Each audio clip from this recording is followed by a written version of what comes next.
सामान्यांच्या न्याय हक्कासाठी पाहत रहा फक्त दखनी स्वराज्य।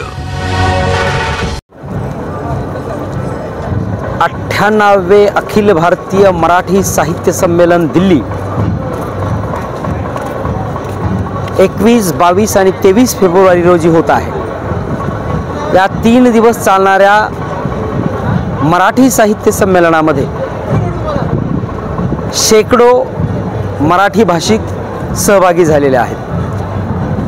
भारती विद्यापीठ व भारती विद्यापीठ अभिमत विश्वविद्यालयातर्फे साहित्य नगरीमध्ये स्वागताचे मोठमोठे बॅनर्स लावलेले आहेत। अभिजात मराठी भाषेचा ऐतिहासिक महोत्सव या ठिकाणी साजरा केला जात आहे। अखिल भारतीय मराठी साहित्य संमेलन दिल्ली 2025 याची जोरदार तयारी आपल्याला पाहायला मिळते। सरहद पुणे या संस्थेच्या वतीनं याचं आयोजन करण्यात आलेलं आहे। सध्या आपण तर्कतीर्थ लक्ष्मण शास्त्री जोशी ग्रंथनगरीमध्ये आहोत। अतिशय सुरेख अशी ग्रंथनगरी सजलेली आहे।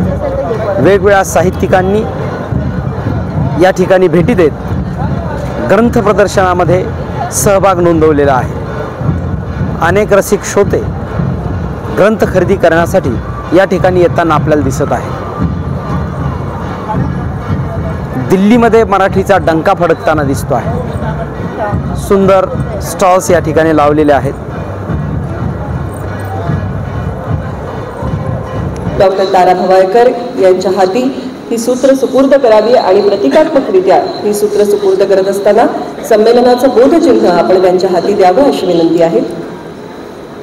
98व्या या दिल्ली नगरीमध्ये रंगलेल्या अखिल भारतीय मराठी साहित्य संमेलनाच्या अध्यक्षा म्हणून सूत्र स्वीकारत आहेत ज्येष्ठ साहित्यकार संशोधक डॉक्टर तारा भवाळकर। डॉक्टर तारा भवाळकर यांनी संक्षिप्त स्वरूपामध्ये आपल्या सगळ्यांशी संवाद साधला आणि त्यांच्या संक्षिप्त स्वरूपाच्या भाषणाने सुद्धा आपण सारे मंत्रमुग्ध झालो होतो। माय वाटेचा मागोवा घेत लोकसंस्कृतीची विविध रूपं उलगडत आपली ही संस्कृती त्यांच्याच भाषेत सांगायचं तर कशी आहे तर आदिम काळापासून अद्यतन काळापर्यंत लोकसंस्कृतीचा एक अंतस्थ प्रवाह आपल्या सगळ्यांच्या जीवनाला वेढून राहिलेला आहे।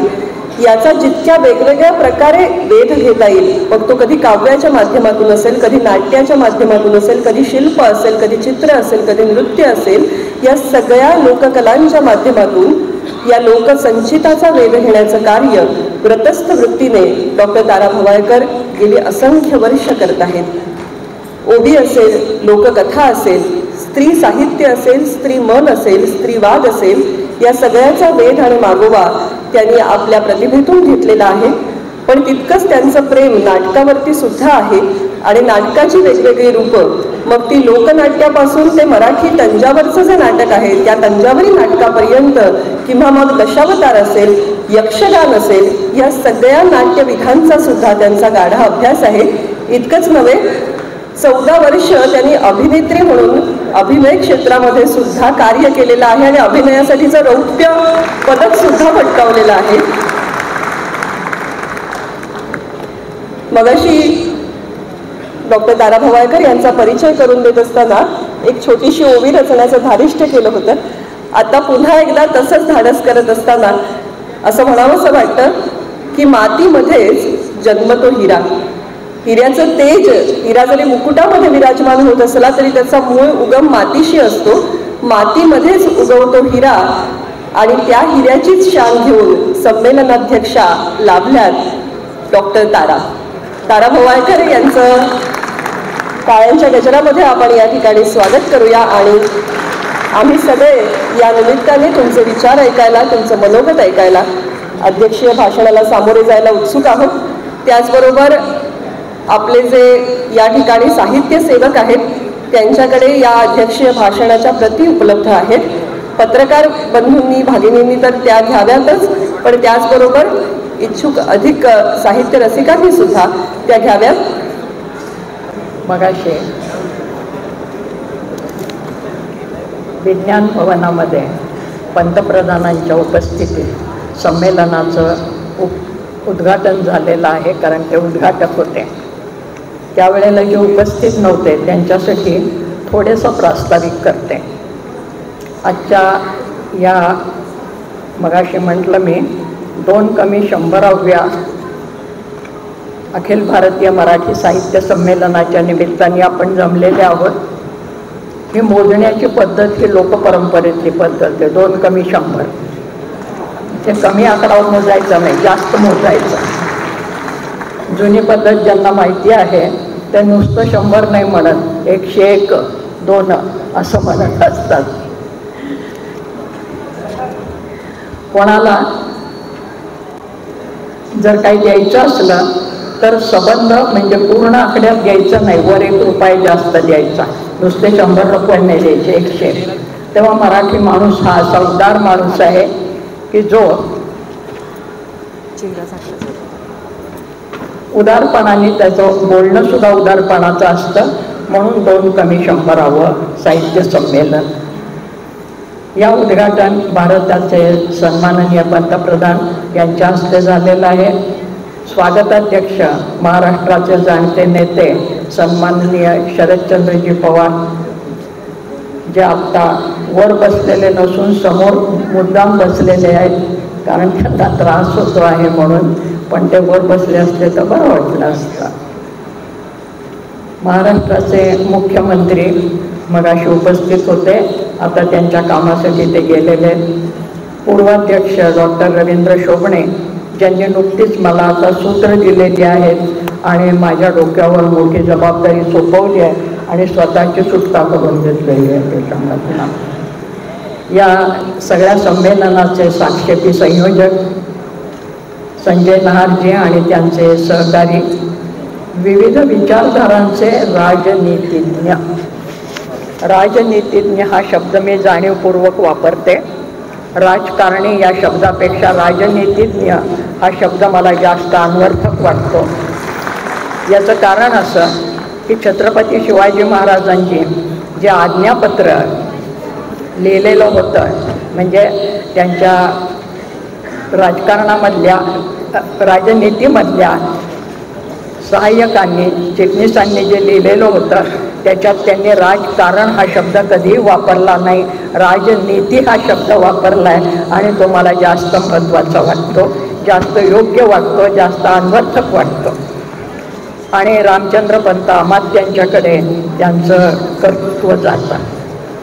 या उपक्रमात सहभागी होणारे निरनिराळे वक्ते असणारे, तिथून पुढे परिसंवादात सामील होणारे वक्ते असणार आहेत, कवी असणार आहेत, निरनिराळे कलावंत असणार आहेत, आमच्या भागामधनं आलेले लोककलावंत असणार आहेत.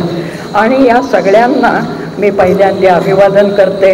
आपण सगळे श्रोते त्यांच्याबद्दल कृतज्ञता व्यक्त करते आणि माझ्या आत्ताच्या निवेदनाला सुरुवात करते. साहित्य संमेलन सुरू झालं त्यावेळेस काही ठराविक वर्गातल्या लोकांचं हे साहित्य संमेलन होतं. वर्ग हा शब्द मी अर्थशास्त्रीय परिभाषेमधला वापरते आहे की एका विशिष्ट वर्गातल्या लोकांनी, एका स्तरातल्या लोकांनी संमेलन केलं होतं. आणि महात्मा ज्योतिबा फुल्यांच्यासारख्या माणसाने ज्याला म्हणलेलं होतं हे घालमोड्या दादांचं संमेलन आहे. घालमोडे दादा हा पुन्हा बोलीभाषेतला शब्द की हे तथाकथित उच्चवर्गीयांचं संमेलन आहे आणि आमच्यासारख्या सामान्य माणसांना, श्रमकऱ्यांना त्याच्यामध्ये स्थान आहे की नाही याची शंका यावी. आणि म्हणून एका अर्थाने घालमोडे दादा म्हणून ज्योतिबा फुल्यांनी त्या संमेलनावर टीका केलेली होती. लोकमताची परिभाषा त्यांनी वापरलेली होती. आज व्याप्ती विस्तारती आहे बरीचशी. इंग्रजोत्तर काळामध्ये आपल्याकडे एक असा समज झालेला आहे. मी अभिजात भाषेकडे येते आणि त्याची पार्श्वभूमी आहे थोडी, की शहाणं सुशिक्षित कोणाला म्हणायचं तर ज्याला लिहिता वाचता येतो ते सुशिक्षित. आणि शिक्षित माणसं केव्हा व्हायला लागली, विशेषतः वायता आणि श्रमकरी वर्गातले लोक तर इंग्रजोत्तर काळात ज्या वेळेला सार्वजनिक शाळा निर्माण झाल्या, महाविद्यालयं निर्माण झाली, तेव्हापासून माणसं शिकायला लागली, श्रमकारी वर्गातली आणि स्त्रिया. तोपर्यंत सगळे अडाणी होते असा एक समज आहे. आजही जर कोणी शाळेत वेळेत जात नसतील आणि विशेषतः बायका शिकलेल्या नसतील, औपचारिक शिक्षण घेतलेल्या नसतील, तर अडाणी आहेत असं म्हणतात.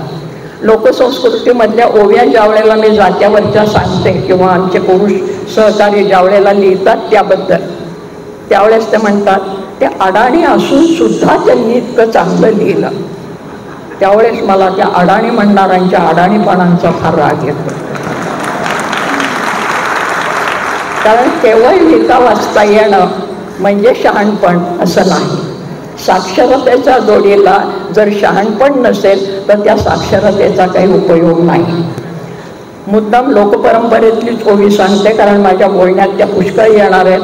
कारण माझ्यापेक्षा त्यांनी मला जास्त शिकवलेलं आहे. पुस्तकांनी तर शिकवलेलंच आहे, पण मला माझ्या संत स्त्रियांनी आणि तथाकथित अडाणी बायकांनी शिकवलं आहे जात्यावरच्या ओव्यांच्या मधनं.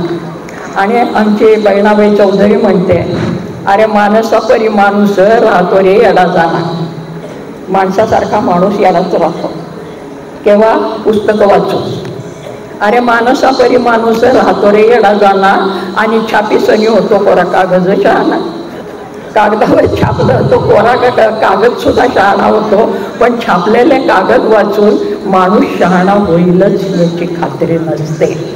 आणि याचा अनुभव आपण दर वेळेला घेतो आहोत, दर क्षणी घेतो आहोत. आणि म्हणून या अपसमजातनं आधी आपण बाहेर यावं. सगळेजण माझी ओळख करून देताना लोकसाहित्याचे अभ्यासक, लोकसंस्कृतीचे अभ्यासक वगैरे म्हणतात. आणि त्याच्याबद्दलचे एक दोन अपसमज असतात. एक, लोकसंस्कृती म्हणजे जुनी, आणि दुसरं लोकसंस्कृती म्हणजे खेड्यातली, ग्रामीण भागातल्या लोकांची. जणू काही लोकसंस्कृती आणि लोकसाहित्य यांचा शहरी नागर मंडळींशी काहीही संबंध नाही, ही वस्तुस्थिती नाही आहे. किंवा लोकसाहित्याकडे पाहणाऱ्या लोकांचा आणखीन एक संप्रदाय असतो की जे काय सगळं जगाच्या पाठीवर चांगलं आहे ते फक्त लोकसाहित्यातच आहे. मी त्याला उन्हाळा संप्रदाय असं म्हणते. हे सगळं आमच्या जुन्या ह्याच्यात सांगितलेलंच आहे, आता काही सांगण्यासारखं राहिलेलं नाही, म्हणजे तो नुसता उन्हाळा असतो, तेही खरं नसतं. त्या दोन्हीचा अभ्यास करून त्या दोन्हीचं तारतम्याने ग्रहण करणं हा महत्त्वाचा भाग असतो. कुठल्याही संस्कृती, कुठली मग ती अभिजनांची संस्कृती असू देत किंवा जनांची संस्कृती असू देत, त्याच्यामध्ये सर्व उच्च उदात्त असं काही नसतं. कारण हा एक प्रवाह असतो माणसाच्या जगण्याचा, आणि त्या जगण्याच्या प्रवाहामध्ये बरं वाईट, उदात्त अनुदात्त असं सगळं लिहिलेलं असतं. फोकलोरचा आपल्याकडे अभ्यास जो सुरू झाला, लोकसाहित्य या शब्दासाठी फोकलोर हा इंग्रजी शब्द, आणि त्याचा अभ्यास सुरू झाला त्यावेळेस इंग्रजीमध्ये फोक हा शब्द जो आहे लोक या अर्थी, तो बऱ्याच वेळेला तुच्छतेने वापरला जातो, गौणत्वाने वापरला जातो. त्याच्या उलट आपल्याकडे लोक, आपल्याकडे म्हणजे भारतामध्ये निरनिराळ्या भाषांच्यामध्ये लोक हा शब्द एक तर पहिले बहुवचनीय आहे, एक लोक नाही, लोकांचा समूह. आणि त्या लोकांनी निर्माण केलेलं साहित्य म्हणजे समूहाने निर्माण केलेलं साहित्य. याचा अर्थ समूह एकत्र बसलाय आणि त्यांनी शब्द सांगितलाय पण साहित्य निर्माण झाले असं नाही. तर समूह मानसशास्त्र असं सांगतं की कलेक्टिव्ह अनकॉन्शियस, नकळत समाज मनामध्ये जे दडपलेलं असतं त्याचा आविष्कार करणारं एक जण कोणीतरी असतं भाषाप्रभू असलेलं. परंतु ती भावना जी असते ती त्या समूहाची भावना असते.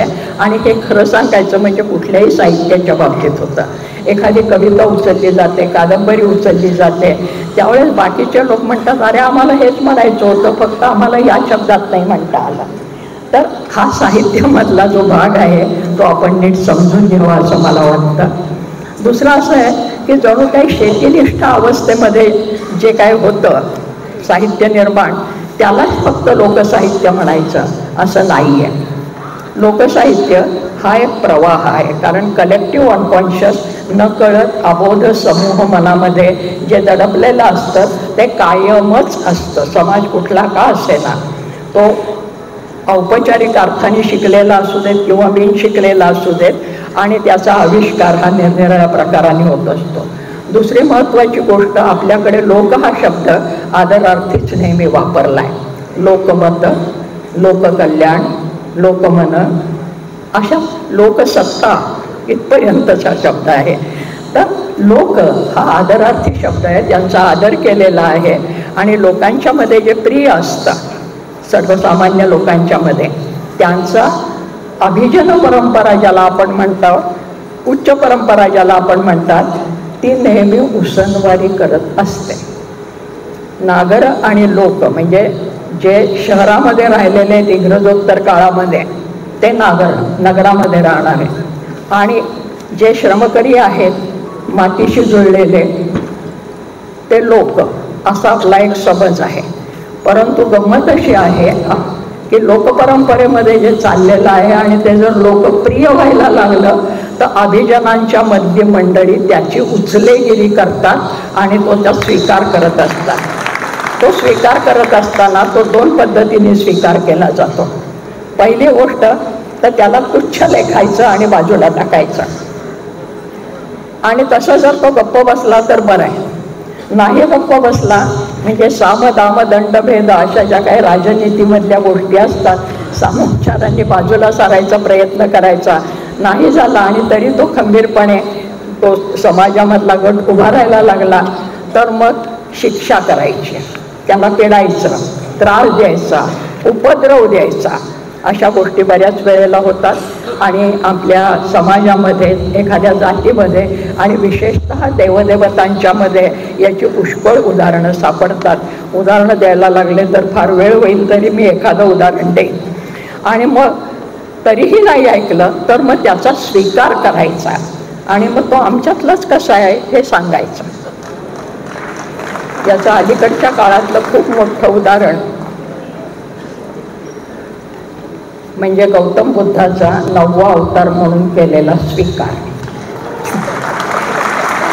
कारण गौतम बुद्ध ज्या वेळेला अडचणीचे व्हायला लागले आणि यज्ञसंस्थेमधल्या हिंसेला विरोध करायला लागले, त्यावेळेला यज्ञसंस्थेच्या पुरस्कर्त्यांना नेहमी त्रास व्हायला लागला. म्हणून पहिल्यांदा त्याला बाजूला टाकण्याचा प्रयत्न केला. तसंही होत नाही, कारण लोकमनामध्ये हिंसेबद्दल अतिशय तिटकारा निर्माण झाला. निष्कारण कशाला हिंसा करायची, आणि मग त्याचा स्वीकार केला. नुसता स्वीकार केला नाही तर 10 अवतारामध्ये त्याला 9वा अवतार करून टाकला. बुद्धाची अनुयायी मंडळी आज विचारतात प्रश्न, त्याचं उत्तर अजून कोणाला देता येत नाही, की आमच्या सगळ्या 10 अवतारांचे देव आहेत ते कुठे ना कुठेतरी असतात मूर्तीमध्ये, ह्याच्यामध्ये. तर बुद्धाचा कुठल्या तरी देवघरामध्ये अशी स्थापना झालेली दिसते का? जे बुद्धाचे अनुयायी आहेत त्यांच्या घरामध्ये मूर्ती असते, पण आमच्या घरात गणपती असतो, राम असतो, सरस्वती असते, अन्नपूर्णा असते, अगदी खंडोबा बिरोबा सुद्धा असतात, यमाई जानाई जोखाईचे सुद्धा ताट केलेले असतात. ज्यांना देवता मंडळ माहिती आहे, देवघर माहिती आहे, त्यांच्या लक्षात येईल. परंतु बुद्धाची मूर्ती आमच्या देवळामध्ये, आमच्या देवाऱ्यामध्ये बसवली आहे असं काही दिसत नाही. तर हे जे गौणत्व आहे, हे गौणत्व त्या परंपरेमध्ये असं चालत आलेलं असतं. एकीकडे स्वीकार तर करायचा ते जाचं होऊ नये म्हणून, आणि दुसरीकडे त्याला फार सन्मानही द्यायचा नाही, अशा कितीतरी गोष्टी सांगता येतील. किंवा मग आमच्या सगळ्या धर्मसंकल्पनेमध्ये किंवा एकूणच परंपरेमध्ये उच्च, नीच, उदात्त, अनुदात्त, पुण्य, पाप, पवित्र, अपवित्र अशा बऱ्याच संकल्पना येत असतात.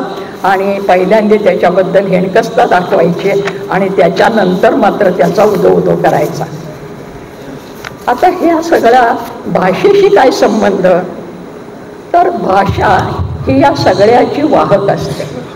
आणि म्हणून तुमच्या गाणी, म्हणी, उखाणे ज्या मगाशी उल्लेख केला, लोकसंस्कृतीतल्या लोककला, आणि आपल्याला असं वाटतं जागरण, गोंधळ, वासुदेव एवढीच लोककला आहे, याच्या पलीकडे लोककला नाही.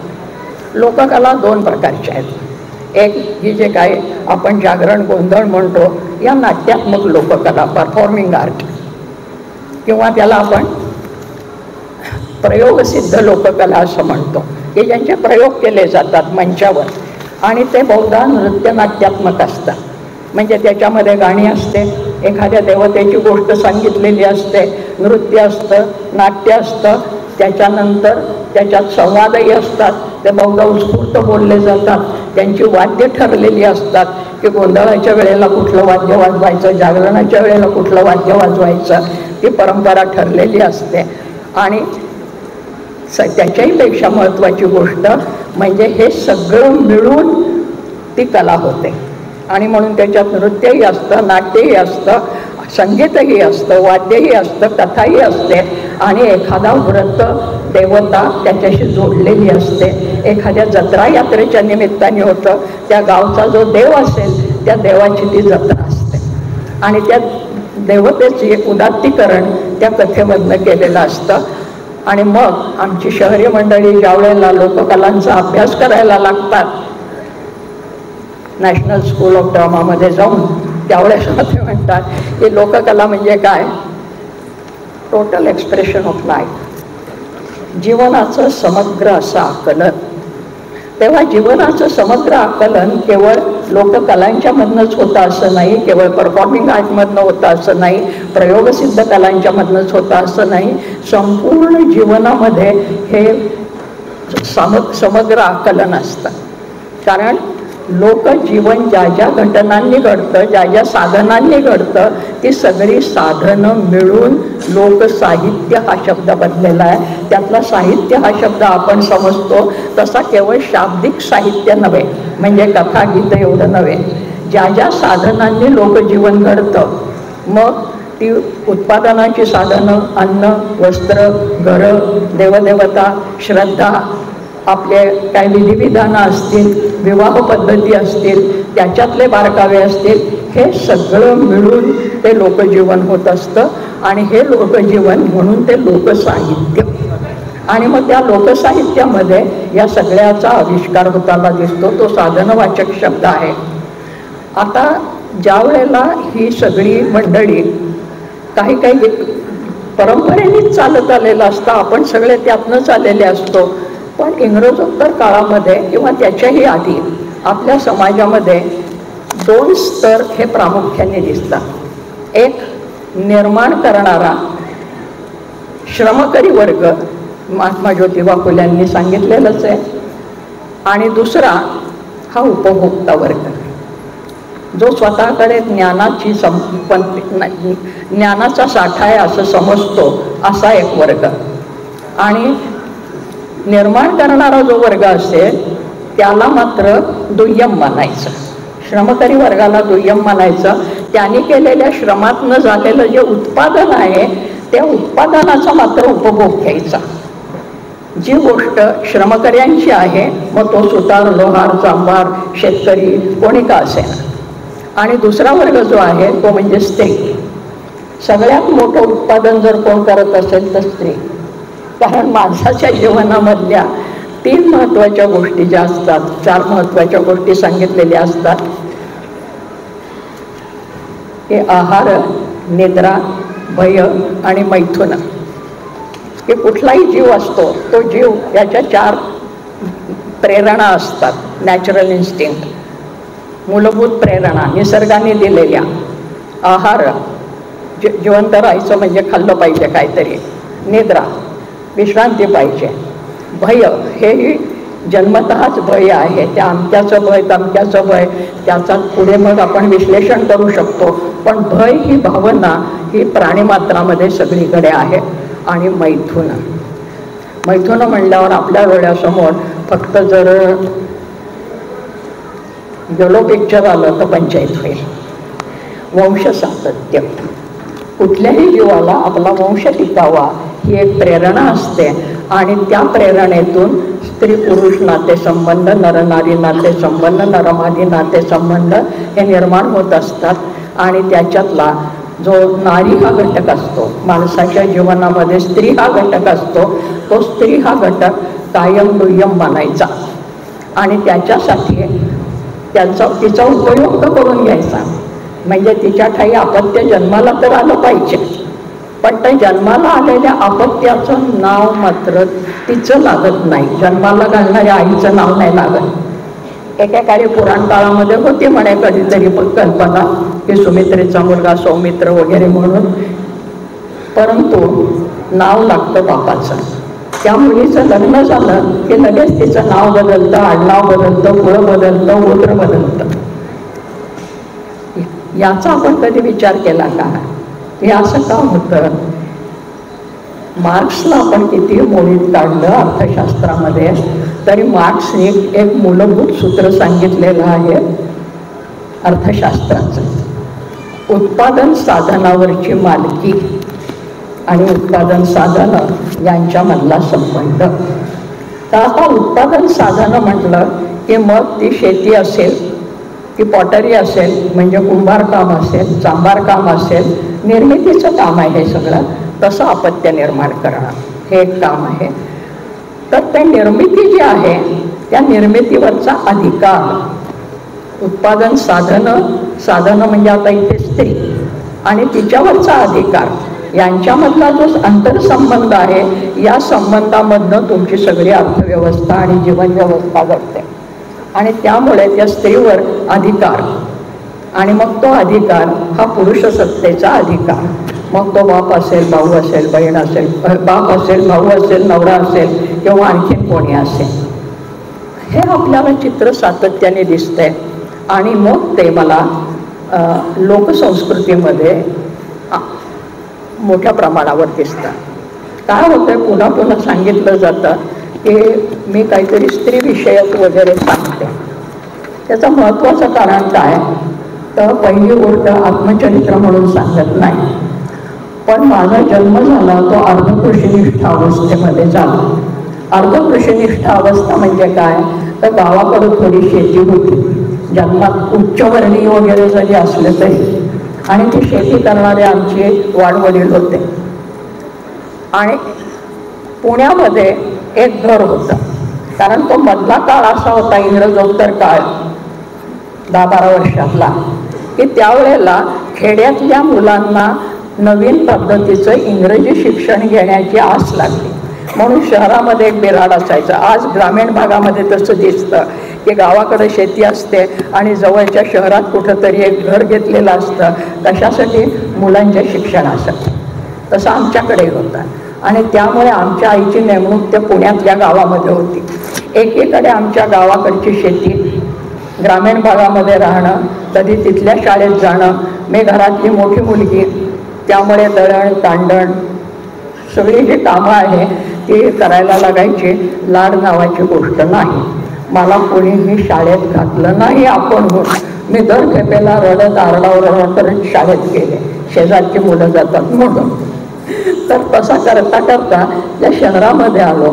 त्या शहरात घर कुठे होतं आमचं, विद्यानिधी सिद्धेश्वर शास्त्री चित्राव यांचं पुण्यामधलं जे शनिवार पेठेतलं घर आहे, अमृतेश्वर आणि सिद्धेश्वर यांच्यामधलं, तिथे आमचं घर होतं. म्हणजे एकीकडे शास्त्री पंडितांच्या घरामध्ये मी होते आणि चित्राव शास्त्रींचे आणि आमचे काही कौटुंबिक संबंध होते. मी त्या कुटुंबातली लहान मुलगी आणि त्यामुळे अगदी लहानपणापासून त्या शास्त्री मंडळींच्या घरामधल्या संस्काराचा पगडाही एकीकडे होता. मंदिराचा वेढा होता, त्यामुळे त्या मंदिरात भजनं, कीर्तनं, प्रवचनं हे कायम चालायचं. मोकळा आवार होतं, त्यामुळे लग्नकार्य निरनिराळ्या जाती जमातींचे असायचे. आणि आमच्या पोरांच्यावर फारसा शिस्तीबिस्तीचा वचक नसल्यामुळे आम्ही ती पोरोपोळी ते लग्नकार्याचे सगळी विधिविधानं पाहत असायचो. लोक मला विचारतात की ही सामुग्री तुम्ही कुठे गोळा केली आणि त्याच्यासाठी कसा प्रवास केला. मला काही करावंच लागलं नाही. मी जे जगले ते लोकसंस्कृतीतच जगले आणि एकीकडे नागर संस्कृतीमध्ये जगले. त्यामुळे लोकनागर हा जो अनुबंध आहे, पुढच्या काळामध्ये मी नाटकावर लिहित असताना लिहिलं आहे, त्याला नाव शीर्षक लोकनागर असं जे दिलं की एकीकडे नागर संस्कृती आहे, एकीकडे परंपराशील संस्कृती आहे. आणि त्या दोन्हीच्या सांध्यावर आम्ही जी माणसं जगलो, मला असं वाटतं की शरदचंद्र पवारजी सुद्धा त्याच अवस्थेत जगले, म्हणजे त्याच परिस्थितीमध्ये जगले की एकीकडे शहराशी संबंध, एकीकडे सगळ्या शेतीनिष्ठ अशा प्रकारच्या वातावरणाशी संबंध, आणि मग त्यातनं काही गोष्टी या आपोआप कळत गेल्या आणि त्यात बऱ्याच गोष्टी मग मी वाचन हा एक मला छंद नव्हे व्यसन लागले. आणि त्या व्यसनामध्ये मी पाहिलं की लहानपणापासून चित्राव शास्त्री, त्यांना आम्ही बाबा म्हणायचो, यांच्या घरामध्ये अखंड अशी जाडी जाडी पुस्तकं असायची आणि ते वाचत नाही तर लिहित असायचे. आमच्या मुलांच्यामध्ये सुद्धा ते यायचे आणि काहीतरी सांगायचे. त्याच्यानंतर पुढच्या काळामध्ये मी लक्ष्मण शास्त्री जोशींच्या संपर्कात गेले आणि या दोघांनी केलेलं लेखन जे वाचलं, विशेषतः संस्कृतीविषयक लेखन, तर या दोघांचं अभिजन संस्कृती जिला म्हणता येईल अशा पद्धतीचं लेखन होतं. कारण चित्राव शास्त्री 4ही वेदांची यथामूल भाषांतरं केलेले आणि मध्ययुगीन चरित्रकोश, प्राचीन चरित्रकोश आणि अर्वाचीन चरित्रकोश हे सगळे चरित्रकोश लिहिलेले. आजही पुण्याला विद्यापीठाच्या बाजूला चरित्रकोशाची इमारत आपल्याला दिसेल. तेव्हा सिद्धेश्वर शास्त्री चित्रावांच्या या वर्तनाचा आणि भोवताच्या वातावरणाचा परिणाम झाला. पुढच्या काळामध्ये काही सगळं चरित्र सांगत नाही, पण मी चुकत शिकत गेले. म्हणजे विद्यापीठाच्या परीक्षा दिल्या नाही असं नाही, परंतु पोटापाण्याचा उद्योग हा करत राहिले वयाच्या 18व्या वर्षापासून. आणि मग ते PhDचा प्रबंध वगैरे जी काय भानगड असते मास्तरांच्या आयुष्यात ती पण होऊन गेली. त्या काळामध्ये 1975 साली आंतरराष्ट्रीय स्त्रीमुक्ती वर्ष नावाची भानगड आली.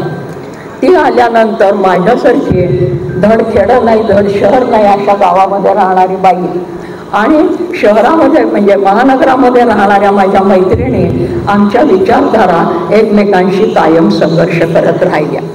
हे करता करता एकदा आमच्या मैत्रिणीने, सरळ नावं सांगते कारण फार चांगल्या मैत्रिणी आहेत माझ्या, त्या छाया दातारने मला टाटा इन्स्टिट्यूटमध्ये व्याख्यानाला बोलवलं आणि मग ते स्त्रीमुक्ती हा विचार सिमॉन डिबो कशी आहे वगैरे असं ते सांगायला सुरुवात केली. तर त्यावरच मी म्हटलं की मला तर असं वाटतं की हे सिमॉन डिबोनी सांगायच्या आधी मग मी कुठेतरी ऐकलेलं आहे, मला हे माहीत आहे, मला हे काही नवीन वाटत नाही. आणि मग ते कुठून आलं, माझ्या जात्यावर दळण दळणाऱ्या बायका हे तेव्हाच बोलून गेल्या. आणि आपल्याला असा जो समज आहे की लिहिता वाचता आलं आणि मग बायका शहाण्या झाल्या आणि मग शिकायला लागल्या आणि मग त्यांच्या डोक्यामध्ये नवे विचार आले, असं काही नाही.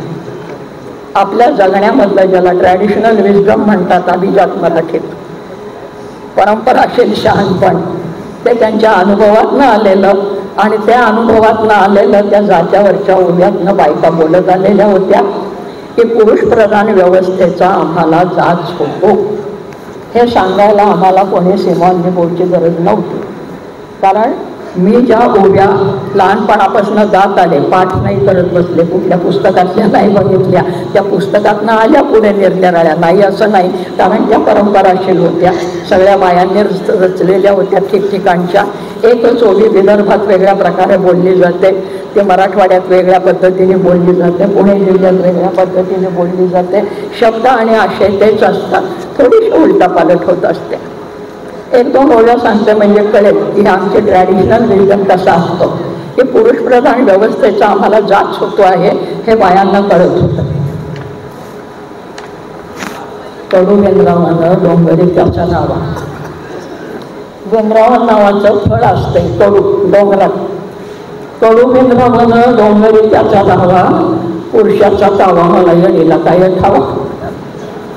आता पुरुषाचा तावा मला येणीला काय ठावा म्हणणारी हिला येणी म्हणायची, काय येण पांघरून पेडगावला जाणारी शाणी म्हणायची. शहाणी पाहिजे हे पुरुषप्रधान व्यवस्थेचा मला जाच होतो हे तिला कळत होतं. अशा कितीतरी उभ्या. कावळ्यानं कोटे केलं बाबुळं गणामंदी, कोटं घरट. कावळ्यानं कोटे केलं बाबुळं गणामंदी, पुरुषाला माया थोडं नारी माझं मनामंदी. तर हे कुटुंब व्यवस्थेमध्ये हे जे काय वर खाली असतं पुरुषांना वेगळा न्याय, स्त्रियांना वेगळा न्याय, हे सगळं बायकांना कळत होतं. आणि त्या ओव्या मला तेव्हा आठवायला लागल्या. मी सांगायला सुरुवात केली, भाषणं वगैरे व्हायला लागले, तेव्हा मला आणखीन एक मार्गदर्शक भेटला, नारायण सुर्वे. नारायण सुर्वे मला भेटले आणि मग नारायण सुर्वेंची कविता वाचताना जेव्हा लक्षात आलं की ते म्हणलंय, मला कामगारांच्या मोर्चामध्ये मार्कस बाबा पहिल्यांदा भेटला. मार्कस बाबा, मार्क्स, की श्रमकरी व्यवस्थांच्या श्रमकरी व्यवस्थेचं अपहरण कसं होतं हे सांगणारा मार्क्स. उत्पादन साधना आणि त्याच्यावरची मालकी हे तत्त्वज्ञान त्यांनी सांगायला सुरुवात केली. त्यामुळे लोकसंस्कृती आणि लोकसंस्कृतीतले जे घटक आहेत ते काळानुसार आपल्याला बदलताना दिसतात, काळानुसार अर्थ व्यक्त करताना आपल्याला दिसतात. पुढच्या काळात असं दिसतं की कामगार संघटनाला मोठ्या प्रमाणावर, आणि या कामगार संघटनांच्यावर मी स्वतंत्रपणे लिहिलेलंच आहे. 1-2-3 वर्षापूर्वी कामगार साहित्य संमेलन झालेलं होतं आणि त्या संमेलनाचं सगळं माझं भाषण प्रसिद्ध आहे.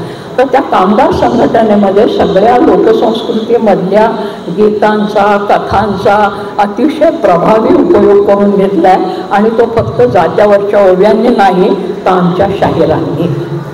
सगळे जे डाव्या विचारसरणीचे शाहीर आहेत ते मुंबईला मोठ्या प्रमाणावर मोर्चामध्ये, ज्याला आपण करमणुकीचे कार्यक्रम म्हणू, कलापथकं म्हणू, त्याच्यामधनं करत आले. फार कशाला स्वातंत्र्यपूर्व काळात कलापथक ज्याला म्हणतात, त्या कलापथकामध्ये पुन्हा लोकपरंपरेतलीच गाणी किंवा त्या शैलीमध्ये रचलेली गाणी, म्हणजे सदानंद वर्गे आणि त्यांच्या सौभाग्यवती ह्या मी शाळेत असताना त्या अशा प्रकारचे खेळ करत असत, खेळच म्हणायचे त्याला. आणि स्वराज्य आपलं टिकवायचं हैर काँग्रेस दलामध्ये जाऊन अशा प्रकारची गाणी ग्रामीण भाषेत म्हणायची. किंवा बिजली नाचेल गगनात, वादळ होईल जोसात, अशी गाणं आमचे बापट सर रचायचे आणि ती रचली जायची, यांना माहिती आहे. आणि मी सदानंद वर्धेंच्या सौभाग्यवतींना आमच्या शाळेमध्ये नाचायला आलेल्या आणि त्यांच्याबरोबर नाचताना पाहिलं आहे. तर या लोकपरंपरेमधल्या गीतांचा उपयोग सामाजिक चळवळींच्यासाठी मोठ्या प्रमाणावर झाला. तो कामगार चळवळींच्यासाठी झाला, तो स्त्री जागरणासाठी झाला, आणखीन अनेक चळवळींच्यासाठी झालेला दिसतो. फार कशाला, ही जात्यावर दळण घालणारी बाई ही इतकी सजग होती की ज्यावेळेला नेहरू, गांधी, टिळक यांच्या चळवळी चाललेल्या होत्या स्वराज्याच्या, किंवा टिळकांनी त्यावेळेला आणखीन एक मंत्र दिलेला होता, स्वावलंबन. तर स्वराज्याचा मंत्र लोकमान्य देती, मिळेल त्याने मुक्ती जनलोका, असं जात्यावर दळण घालणारी बाई म्हणायला लागली. गांधी आणि नेहरूंच्यावर बायकांनी गाणी रचली, कविता रचल्या, म्हणजे ओव्याच रचल्या आणि दळताना म्हणायला लागल्या, गांधी माझा सदा होई त्याला गाईन, ओव्या गाऊ कौतुक तुझे रे बाईला. जवाहर माझ्या धीराचा धीरतो छातीचा, जवाहरलाल नेहरू. जवाहर माझ्या धीराचा धीरतो छातीचा, काटाकाडी सोशिराचा ये रे बाईला. अशा प्रकारच्या ओव्या जात्यावर दळण घालणारी बाई हे राजकीय दृष्ट्या जागरूक होत होती. आणि महात्मा गांधीवरच्या ओव्या इतक्या सुंदर आहेत. गांधी हा गारुडी वाजली तो पुंगी, तेणे येईल गुंगी इंग्रजाला. ज्याला परंपराशील शहाणपण म्हणतात, भोवतालच्या वातावरणातनं आलेलं, हे आमच्या लोकपरंपरेतल्या स्त्रियांच्याकडे आणि पुरुषांच्याकडे मोठ्या प्रमाणावर होतं. त्यामुळे कामगार चळवळीमधली अनेक मंडळी ही तुम्हाला पुढे लेखन करायला लागलेली दिसतात. कामगार संघटनेतनं आलेली, म्हणजे आता नारायण सुर्व्यांच्या सारखा माणूस 2-4 इयत्ता सुद्धा शिकला असेल किंवा नसेल, परंतु त्यांच्या कविता आमच्याकडे BA ला नेमेला अजूनही नेमलेल्या असतात असं आपल्याला दिसतं. असे कितीतरी लेखक कवी हे त्या काळात होऊन गेले. आमचे साठे,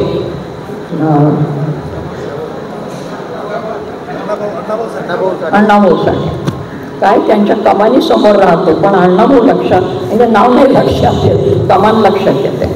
अण्णाभाऊ साठे अण्णाभाऊ साठ्यांच्या त्या रचना खूप मोठ्या प्रमाणावर आहेत. तसं त्या अण्णाभाऊ साठे आहेत, शाहीर आहेत निरनिराळ्या प्रकारचे, आणि त्याच्यातून लोकसंस्कृतीच्याकडे पाहण्याचा दृष्टिकोन ही एका ठिकाणी थिजलेली अशी गोष्ट नाही आहे. ती प्रवाही आहे, काळाबरोबर वाहती आहे, बदलती आहे, आणि त्याच्यातल्या काही गोष्टी बदलतात, काही गोष्टी गळून जातात, काही चालीरीती रूढी गळून जातात आणि काही कायम शिल्लक राहतात. नद्यांना पवित्र मानणं किंवा आमच्या पर्वावर त्या नदीचं स्नान करणं. आता काही दिवसापूर्वी आमच्या सांगलीला आणि वाईला कृष्णामाईचा उत्सव झाला. नाशिकला गोदामाईचा उत्सव होता. त्या गावामध्ये जी नदी असेल त्या नदीबद्दल आपुलकी, प्रेम उत्सवाच्या रूपाने माणसं आजही साजरी करताना आपल्याला दिसतात. समुद्राचा उत्सव होत असतो तेव्हा नारळी पौर्णिमेला, आणि तिथे 2 प्रकारचे माणसं तो उत्सव करतात. एक मासेमारी करणारी मंडळी आणि समुद्रकाठी राहणारी मंडळी, ती तर आगरी मंडळी हे मोठ्या प्रमाणामध्ये हा उत्सव करतात. आणि मुंबईत सुद्धा तो होतो. दहीहंडी वगैरे नावाच्या भानगडी काळानुसार काही थोडेफार बदल होतात, परंतु मूळ जे आहे ते मूळ संपत नाही. समाजशास्त्राचा अभ्यास करणारे आणि मानववंशशास्त्राचा अभ्यास करणारी मंडळी सांगतात की समाजशास्त्रामध्ये आणि मानववंशशास्त्रामध्ये माणसाच्या जन्मापासून त्याच्यामध्ये जी परिवर्तन होत आली ती प्रकृतीने परिवर्तनं केली, काही प्रकृतीला धरून राहिली आणि काही सत्ता आणि मत्ताधाऱ्यांनी जाणीवपूर्वक प्रयत्न करण्याचा घाट घातला आणि तसेही प्रयत्न झाले. म्हणजे मगाशी म्हटलं तसं एखाद्या देवतेचं उन्नयन करणं किंवा एखाद्या देवतेला बाजूला टाकणं. देवतेला बाजूला टाकणं म्हणजे काय?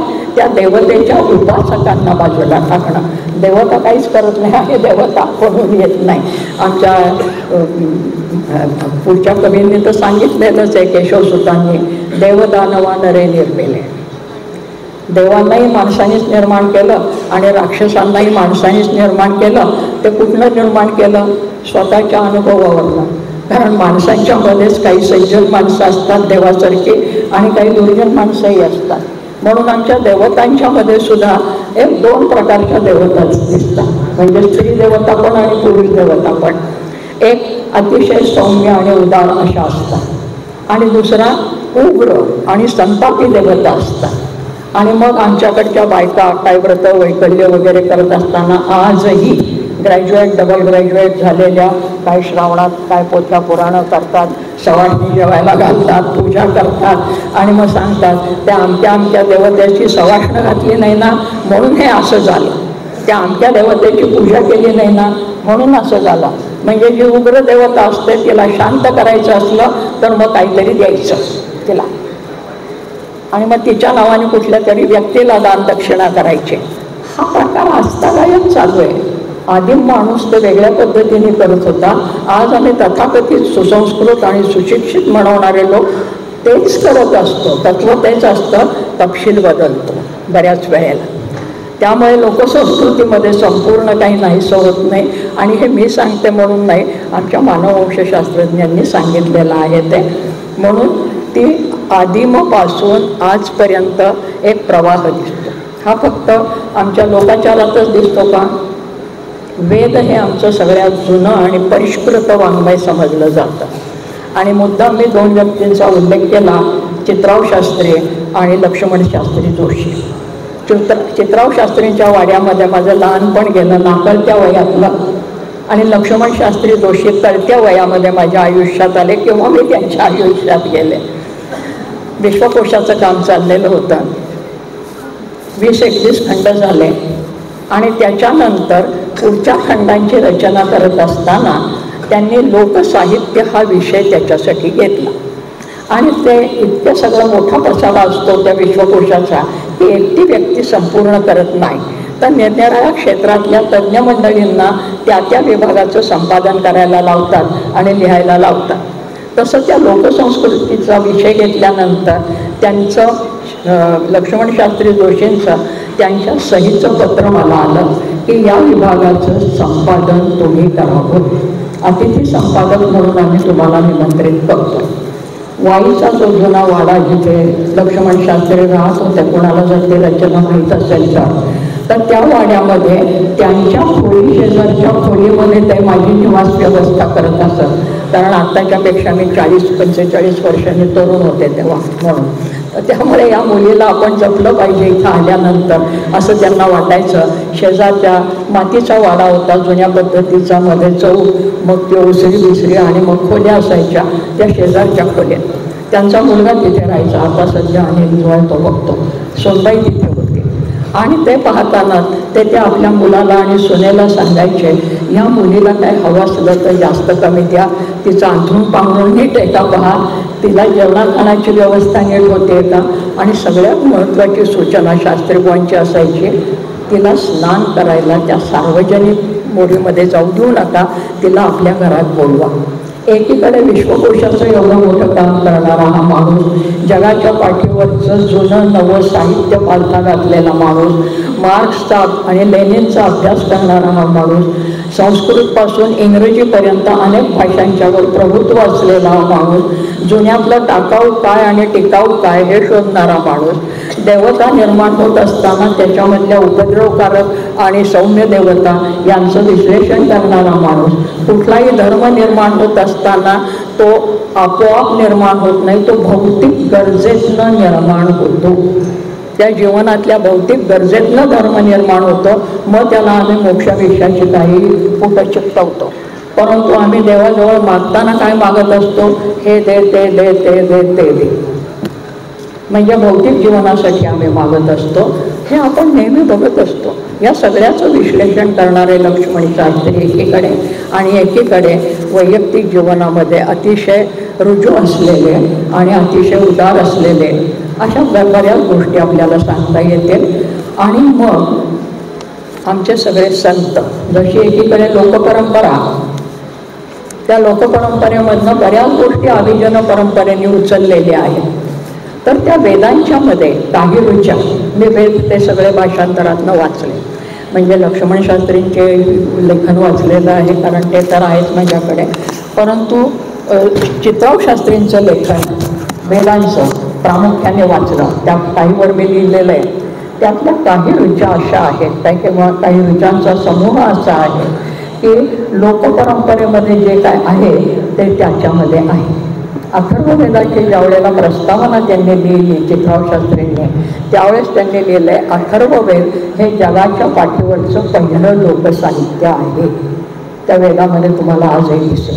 असं त्यांनी का म्हटलं तिथे, कारण त्याच्यामध्ये लोकपरंपरेमध्ये असलेले उतारे पातारे, टोणे टोणके, म्हणजे ज्याला आपण काळी जादू हल्लीच्या भाषेत म्हणतो, black magic and white magic, त्या सगळ्याचं विश्लेषण त्यांनी त्याच्यात केलेलं आहे. आणि असे बरेच तोडगे त्याच्यामध्ये लिहिलेले, सूक्त लिहिलेले आहेत. कारण वेदांच्यामध्ये त्याला सूक्त म्हणतात, श्लोक नाही म्हणत. त्या सूक्तांच्यामध्ये काही सूक्त इतकी मजेशीर आहेत की काही विचारता सोय नाही. कारण आम्ही अभिजनांच्या काही मंडळींनी असं एक वातावरण निर्माण केलं आहे की वेदांच्या काळामध्ये सगळं उच्च उदात्त होतं, स्त्रियांना फार मोठं स्वातंत्र्य होतं आणि माणसं फार उदार होती वगैरे. असं जर असेल तर मग मला त्या ऋग्वेदात आणि ते सूक्त पुनरुक्त झालेलं अथर्ववेदात का सापडतं? सूक्ताचं नाव आहे सपत्नी नाशन सूक्त. प्राकृत मराठीमध्ये सांगायचं झालं तर सवतीचं वाटोळं करण्याचा मंत्र, सपत्नी नाशन सूक्त. सपत्नी म्हणजे सवत.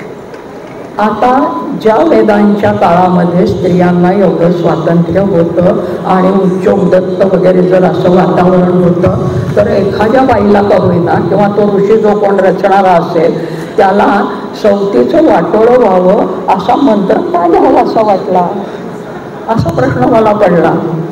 आणि मग ते सूक्त सगळं वाचलं, कारण भाषांतर फार सुंदर केलेलं आहे त्यांनी आणि यथामूल भाषांतर आहे. तर त्याच्यामध्ये त्या सवतीचं वाटोळं कसं होऊ देत आणि मग नवऱ्याने तिच्याकडे कसं न पाहू दे, आणि जर तिला गर्भ राहिला तर त्या गर्भाची शिरणशीर ठेचून कशी काढा, हा सगळा मंत्र लिहिलेला आहे एक कुठली तरी वनस्पती हे नाशक म्हणून घेतलेली आहे, अशा बऱ्याच तोडग्यामध्ये असलेल्या भानगडी त्याच्यामध्ये आहे. आता हे तिथे झालं, म्हणजे वेदांच्यामध्ये झालं. तुम्ही म्हणाल काळ बदललाय पुढे, असं कधी होतं का? आशापूर्णा देवी या बंगाली लेखिकेची कादंबरी आहे, प्रथम प्रतिश्रुती नावाची. हिला साहित्य अकादमीचाही पुरस्कार मिळालेला आहे. त्या प्रथम प्रतिश्रुतीमधली जी नायिका आहे ती अबोध वयाची नायिका आहे, कारण लहानपणी लग्न होत असत. 10-11 वर्षाची मुलगी आहे ती. आणि त्या बंगालमध्ये एक व्रत दीर्घकाळ केलं जात असे, अजूनही काही ठिकाणी केलं जातं. त्या व्रताचं नाव आहे संयुती व्रत. आणि त्याच्यामध्ये काय असतं, एक विशिष्ट प्रकारची रांगोळी असते. ती रांगोळी काढायची आणि त्या रांगोळीमध्ये ज्याला आपण प्रपंचात लागणाऱ्या वस्तू म्हणून त्या वस्तू त्या रांगोळीने रेखाटायच्या. कुठलं देव तुळस असं काय नाही. म्हणजे काय, पाया लागतात, चिमटे लागतात, उलटणे लागतात, झारा लागतात, परात लागते, आणखीन काही लागतं, चूल लागते. या सगळ्याच्या रांगोळ्या काढायच्या. आमच्याकडे चैत्रांगण काढतात तसं, पण त्याच्यात इतकं नाही काढत. आपल्याकडे आणखीन एक प्रकार असतो दिवाळीमध्ये, तोही कोणाला माहिती आहे की नाही मला माहीत नाही. सगळ्या चिखलाच्या अशा वस्तू तयार करायच्या दिवाळीच्या. असं ते संयुती व्रत. आणि त्याच्यामध्ये ही मुलगी निरीक्षण करते, मोठ्या बायकांच्या बरोबर लग्न झाल्यानंतर त्या व्रताचं आचरण करते. आणि त्या व्रताच्या आचरणात काय आहे, त्या लोकभाषेमध्ये बंगालमधली जी काय असेल ते त्याचं मराठी भाषांतर केलेलं आहे. तर तिथे एक पळी असली, चिमटा असला, उलटणं असलं, तर त्या वस्तूवर हात ठेवायचा आणि मंत्र म्हणायचा, पळी पळी पळी बसू दे सवतीची दाखली.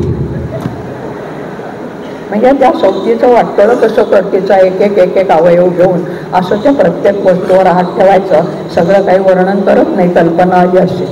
मग आता वेदांच्या मधला हा मंत्र सपत्नीनाशनं सुटतं. आणि ही बाई मध्ययुगामध्ये जे व्रत करते आहे त्या व्रताचा आशय की सवत आहे आणि त्या सवतीमुळे त्या बाईला त्रास होतोय, हे मुख्य सूत्र. ते काही बदलत नाही आहे, तपशील बदलतो, तत्व कायमच राहतं. आणि मग पुढे जात्यावर दळण दळणाऱ्या माझ्या बाया त्या वय म्हणतात की सवतीवर लेख कोण देतो, सवतीवर लग्न करून देताना ते काय लव्ह मॅरेज करून करत नाही जुन्या परंपरेमध्ये. ते आत्ता होत असेल कदाचित. तर ते होतं काय तिथे, तर बायका जात्यावर दळता दळता त्यांचा अनुभव व्यक्त करत असतात. कारण त्या म्हणतात गाण्याच्या नादात तुला वर येते दगड. त्या गाण्याच्या नादात तिला ओढते.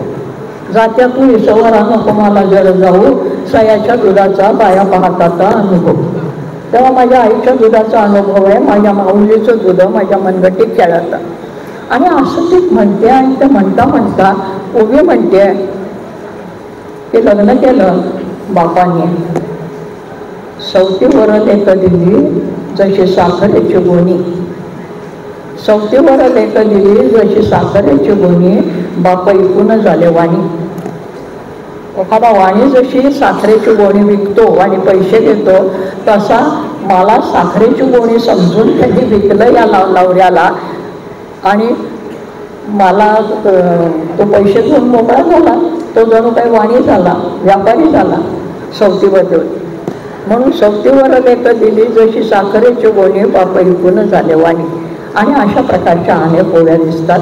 एकीकडे ते वेदातला मंत्र, दुसरीकडे हे मध्ययुगातलं व्रत, आणि तिसरीकडे शेती संस्कृतीमधल्या बाईची उभी.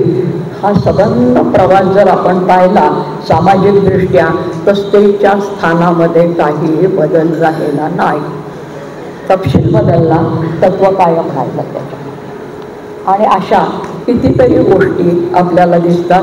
मग भाषाही काळानुसार बदलत जाते असंही आपल्याला दिसतं.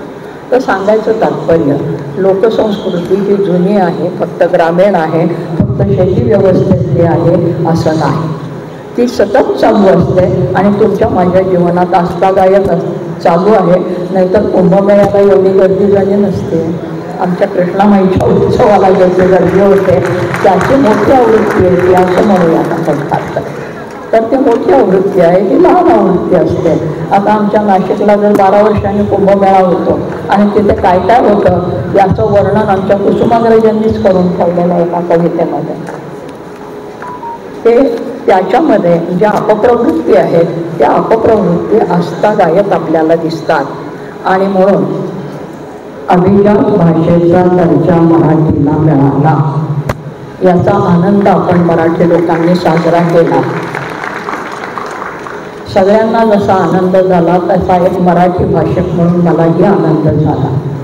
कारण कुठलाही शासकीय दर्जा मिळाला ते काही फायदे होत असतात.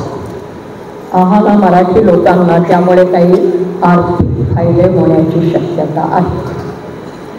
कारण काही आमच्यासाठी काही कोश राखीव ठेवलेला असेल आणि त्या कोशामधनं आम्हा मराठी माणसांच्या भाषेचा विकास व्हावा म्हणून काही करायला पाहिजे अशी आमची अपेक्षा आहे. मराठी भाषक म्हणून काय काय अपेक्षा आहेत आमच्या? तर पहिली गोष्ट, मराठी भाषा शिक्षणातून कमी कमी होत चाललेली आहे. रवींद्र शोभणे हा नुसता आरोप नाही, आकडेवारी माझ्याकडे आहे. तेव्हा शिक्षणातनं मराठी भाषा कमी होत चालली आहे. ती केवळ पालक इंग्रजी शाळेत मुलांना घालतात म्हणून नव्हे, तर मराठी शाळा बंद पडत आहेत, त्यांच्या जागा विक्रीला निघत आहेत. ही गोष्ट मुंबईसारख्या ठिकाणी घडते आहे आणि सांगलीसारख्या ठिकाणी घडते आहे. ज्या मराठी शाळा म्हणजे मराठी माध्यमाच्या शाळा या खाजगी आहेत त्यांना सगळ्यांना अनुदान वेळेवर मिळत नाही, शिक्षकांना सगळ्या पगार वेळेवर मिळत नाही. त्यामुळे मग तिकडे गुणवान शिक्षक यायला नको म्हणतात. तर मराठीचा दर्जा कमी व्हायला एकीकडे पालक जबाबदार निश्चितपणे आहेत, पण दुसरीकडे ही व्यवस्थाही जबाबदार नाही आहे का? कारण आम्ही जे शिकलो म्हणजे आमची पिढी, आम्ही म्हणजे मी व्यक्तिशः नाही, पण मला असं वाटतं रवींद्र शोभणेंच्या काळातही ते असेल की आम्ही नगरपालिकेच्या शाळात, म्युन्सिपाल्टीच्या शाळात, गावाची कमिटीची शाळा असेल किंवा शक्यतो मोफत शाळा असेल तर त्या शाळेमध्ये आम्ही शिकलो. आणि आता फी भरून सुद्धा मुलांना शाळा चांगली मिळत नाही, कारण त्यांना आर्थिक तरतूद पुरेशी नाही, जागा नीट नाही, त्यांच्यासाठी पाण्याची सोय नाही, मुलांना शारीरिक विधीसाठी मुलींच्या शाळांना सोय नाही, अशा कितीतरी गोष्टी आहेत.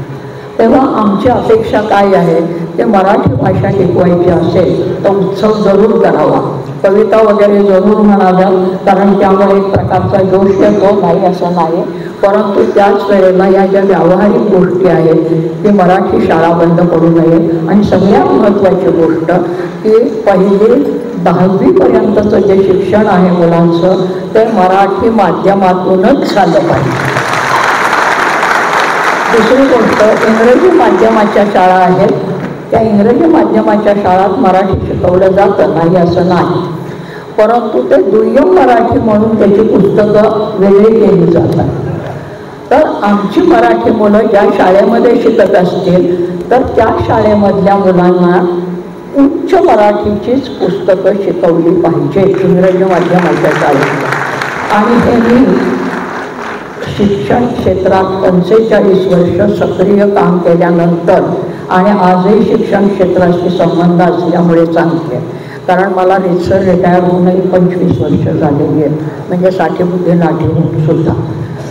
पण आजही माझा शिक्षकांशी संबंध आहे, शाळांशी संबंध आहे, शिक्षण व्यवस्थेशी संबंध आहे आणि त्याच्यातनं मला या बातम्या मिळत आहेत कुठल्याही बाबतीत.